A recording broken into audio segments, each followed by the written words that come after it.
For the precision's sake, I will actually cut down into 1 or 2 sentences, because otherwise, how would people know how I would actually, be, comprehensively, fully ready? I mean, how accurate I am, simply. Because, if I ever actually, hear more than 3 or 4 sentences, I could probably actually throw parallels in the context, so I can actually at least, read a certain cues between the lines. This type of, deduction can be possible. For the security purpose, I will actually, shorten it into 2 or 3 sentences at maximum. I will never actually go beyond that line. Because if I ever actually elaborate on detail, that might actually be helpful for me to actually touch upon the somewhat hidden issues. But the thing is, no, I will.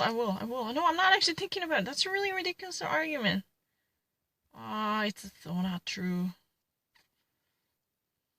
Und erwarte, vor allem Kinder, Frauen und Familien drohten zu Verlierern der Pandemie zu werden. Es ist doch absurd, wenn großen Kaufhäusern teilweise erlaubt wird, wieder zu öffnen, und Kindern wird verboten, sich auf eine Schaukel zu setzen. Da ist So, what, this argument is really absurd.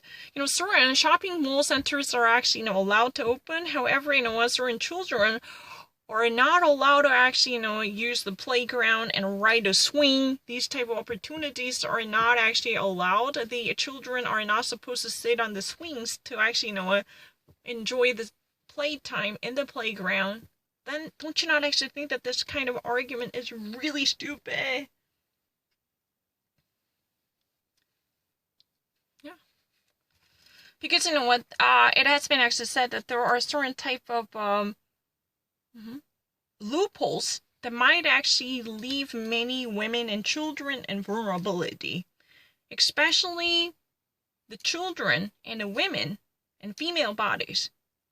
Those people are not fully protected as they should be by lengthening this type of restrictions with a somewhat, less specified standards and regulations for distancing and restrictions of mobility.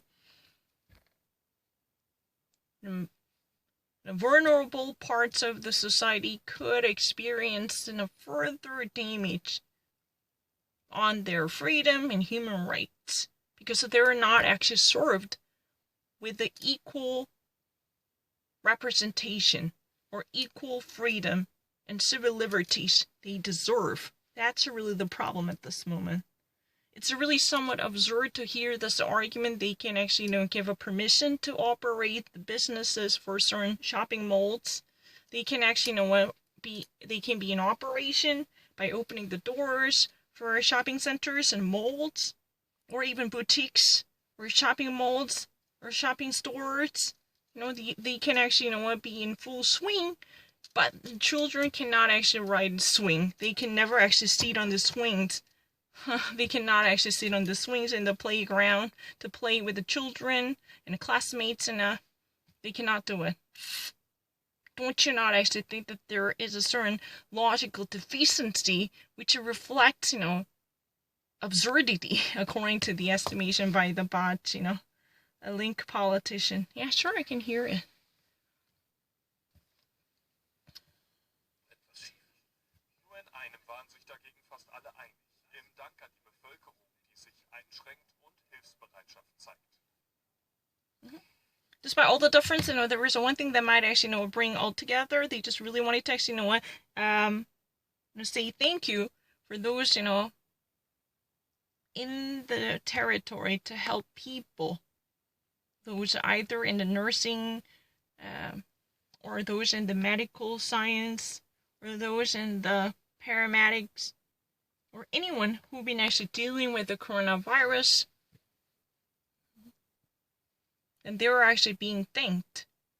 No matter what type of a splinter issues, each and every German parliamentary member experiences as of now, they failed to actually put their ideas together.